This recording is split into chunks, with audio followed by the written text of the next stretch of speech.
Hey you guys, welcome to yet another video on the Blooming Season channel where the flowers are blooming. We are blooming. I shouldn't have done that. That's a bit embarrassing.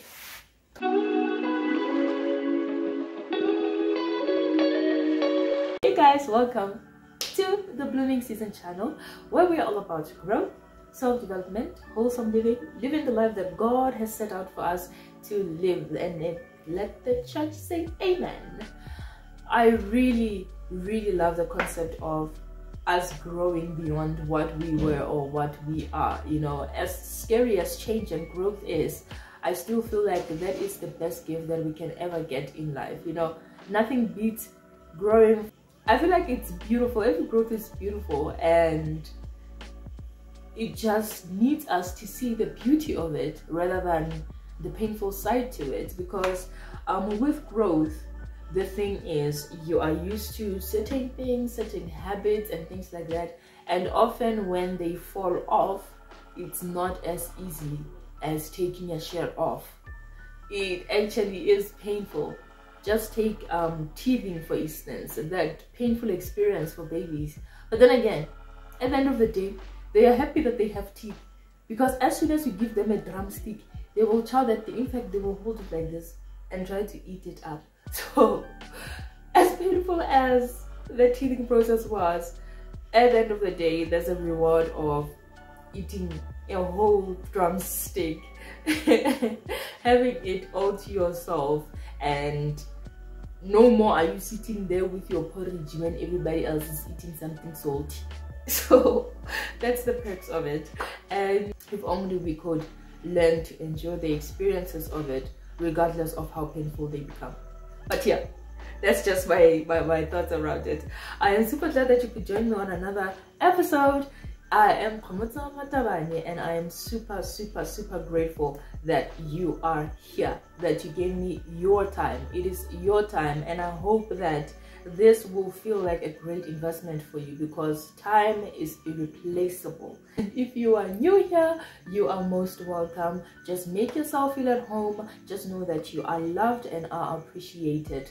Not only because you are here to watch, but because we are a community of love here, and we love everybody that comes through. You are very much loved and appreciated. And if you are my regular tequila, my day one, my die hard, my all of those things, you are definitely welcome too. And I totally appreciate your constant support, because I have seen you from the second you clicked on subscribe, and ever since you've been riding with me. We've been like Bonnie and Clyde, riding this thing together. As inconsistent as I was, as untruthful as I was, as messy as I was in all my previous videos, but you have been so patient, and I appreciate you for that. So if you haven't subscribed, please consider subscribing. It will turn gray to show you that you have done the right thing. And do like and comment if you feel like this is the content that you signed up for. All right, okay, so in today's episode, we're going into something that is super beautiful. You know, yesterday we were talking about developing a mindset of abundance, and I feel like it is important that as we grow, we let go of certain notions that we grew up with, you know, certain habits that we grew up with, because you can't want to put in the same formula and accept different results in this life. Somebody said that. I wonder who it was. I think it was from my last employment. So I don't know who the quote was from, but a manager from my last employment place told me that, because I kept on doing the same thing on their system. You know, I'm this newbie who wants to do the same thing on their system, and they show me how to do it, and I keep on insisting that it works in this particular way. And he eventually went like, you know what, if you do the same thing over and over again and expect different results, that is madness. I'm not saying you are mad, but I'm saying that is madness.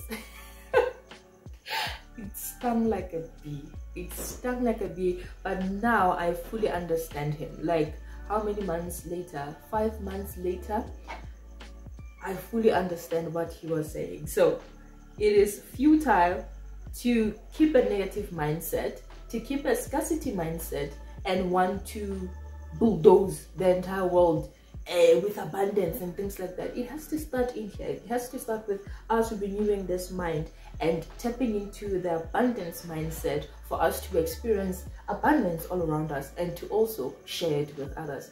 So if you didn't watch that video, I would suggest that you go back to it, click on it and watch it. You're gonna enjoy it, and then you're gonna come back, because we're talking about another topic that is beautiful. Exactly. So let us just go into today's topic. Ooh, on today's topic, we're gonna be talking about my struggles with confidence. Confidence, ne? In fact, I must give one of my kids a name called Confidence. Confidence! Come, Mama is calling you. Let me leave my silly self behind. My struggles with confidence. Knowing who I am, I struggled with confidence from my, I wouldn't say infant, because it's not like I remember anything from those times. I will say from my toddler years, because I do remember some things from that time. From my toddler years, I would suffer so much with confidence. But then again, it was not as bad as it got when I became a teenager. You know, I was a bit shy growing up as a primary school kid and all of those things. But then again, I would stand up and do things until I went to high school. High school for me shut me down. You know, I became the less confident version of myself. In fact, there was no ounce of confidence within me, because I was literally afraid of everything, and I didn't want to do anything out of fear of everything. That's how bad it was. All right, that's how terrible it was. You know, I was one of those girls who was termed very intelligent and stuff like that, but I would never see it because my confidence was falling so short. And now that I think about it, it actually makes sense, because I grew up with a lot of negative words being spoken around me. The fact that I was not smart enough, I was not this enough, you know, my body is not this enough, my knees, you know, I have hyperpigmentation. So if you know me, you know that my knees are very dark compared to what you see on my face. And people would see that and they would make comments, even though they wouldn't make, some of them wouldn't make fun of it. There were some comments that would actually go right to my heart, and then they would just sting. And that just kind of like sucked all the confidence out of me, because everybody would be like, oh, pretty face, but the body, ooh, okay, what do we do? So that kind of like murdered me a bit. And in as much as I knew that I was good at doing things like presentations and things like that, I would never allow myself to do that, because a presentation means standing up. If you didn't know, it means going there by the chalkboard, standing up for everybody else to see that you don't have a nice body and dark knees. I would never allow myself to do that, because it was a painful thing in the mind. You know, it would really get super painful whenever I think about how imperfect I was, because I don't know, but a human being is so funny. You know, out of all the good and positive things that we could always meditate about, we often choose to meditate upon the negative things that really make no sense and make no difference. Now that I think about it, it was a waste, because I had all the good stuff that actually would mean that if I had allowed those things to shine about me more than my insecurities, I would have lived a very nice high school life. But now it's a distant memory, because that is all gone. So about confidence, one thing I would really like to put out there is that confidence is like happiness. You know,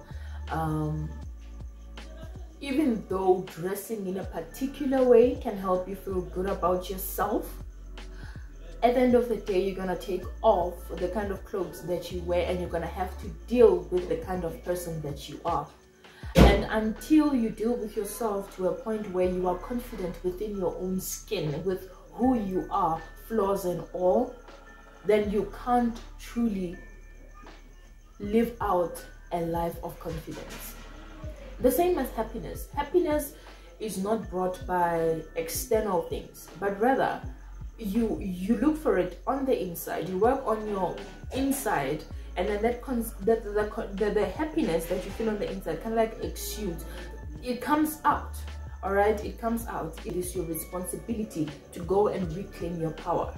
You can't do anything about what they told you or their actions. It was them, but you can do everything about how those words are going to affect your life going forward, if you understand what I'm saying. So I had to make the hard decision of actually understanding that my body is not gonna give me confidence. Even if I do go and do BBM, which I was obsessed about at some point, it's not gonna help my confidence gauge to rise up, because the insecurity is my body. So it's only a matter of time before I find something else on my body that is not pleasing. I had to come to the realization that it is not about the procedure that I could go through, but it's about the mindset that I am at. You know, it's about the mind and what I've told myself and what I believe about myself that's gonna help me conquer the not being confident phase of my life. Not particularly what I wear, not particularly the fact that I will wear pink lipstick and then it will make me feel confident, not particularly the fact that I will do BBM and then I will look different and bootylicious and that will make me feel good. But it needed to start from the heart. It was a heart issue. You know, my heart was wounded. I needed to really go in deep and look and introspect, you know. And for some people, I would really love to say that therapy might be the way to go, because people hurt differently and the extent of the hurt is never really the same. And I would say that if in any case you feel like you cannot do this work on your own, you cannot build your confidence on your own, you need some help, I feel like that is exactly what you should be doing for yourself, because your life is also very important. It so happens that I went to the gym and then I started getting toned up, and from that experience I was like, flip, I look actually really good. I'm not as bad as I thought I was. You know, there was a time when I thought my body was so bad and everybody was on and on about it, and I felt so embarrassed to even leave the house because it was sucking out the confidence out of me. But then again, I had to make that hard decision at this point in time, especially where I'm trying to grow myself, develop myself, and live this wholesome life which I believe that Christ died for me to have, and decide, pick my heart. You know, it is hard not pushing for your dreams. It's also hard pushing for your dreams. You know, it's only a matter of picking your heart. And I feel like on this conversation of building confidence and facing our struggles with confidence, it is important to really pick your heart. You know, it's hard to actually work on you being confident again, but then again, it's also hard living under all of that mental negativity and baggage that sucks the confidence out of you. So you have to just pick one, choose one. And I would advise you to choose the good one. So my struggles with confidence were real, and I'm not saying they're entirely over. I cannot keep allowing words to actually dictate the path of my life, or the direction of my life rather. But I see progress with my type of thinking. I no longer think I'm not beautiful because my body is like that. I'm actually beautiful whether my body is like that or not. It's my body. If I want to change it, I will go change it. If I don't want to change it, I won't go change it. Because how's that gonna help me if I don't work with my mind and with my internal feelings? But how I see myself and how the word of God actually tells me that I am matters the most. And I feel like that's the kind of attitude that we should all carry. Understand our identity in God and understand ourselves, because we take time to check on ourselves, you know, to sit down and just meditate on who we are and just introspect our lives. So I would say that confidence is not a thing to look outside, it's a thing to look on the inside. And as soon as you master the inside, as soon as you conquer the inside, it's gonna be easier for one to move with the outside blooming and blossoming and everything. So I hope this little piece has motivated you to sit down with yourself and face your struggles with confidence and see how or which steps you can take to actually boost your confidence back, because you need your confidence to enter into certain doors. You literally need confidence to actually open the doors for you. Sometimes it will just take confidence to boot the door to the floor, and then you enter through that wonderful door that has many rooms inside. Thank you so much for joining me. I hope you enjoyed this episode. I hope you're gonna take the time, introspect, and work on your confidence yourself, because it's important that we do the constant work on ourselves each and every day. Before we try to change anybody else, we should be trying to change ourselves. In fact, we should not even be trying to change anybody else. We should just be trying to change ourselves and how we operate and how our habits and how our lives. That's what we should be bothering about. So thank you so much for joining this episode. I truly appreciate each and every one of you who came and chilled with me on this episode, and I hope you found some insight, and I hope you're gonna go out and do the work. We must do the work. We must commit to the work. We must be accountable, right, for our lives, because that is important. I will see you again on our next video, and I hope you're gonna like, comment, and subscribe on this video if you feel like this could be your space. I would truly appreciate it. Thank you so much, you guys. I will see you again on our next video, and don't forget to love yourself too, because that is the best gift you could ever give yourself and the others around you. Stay cool. Bye.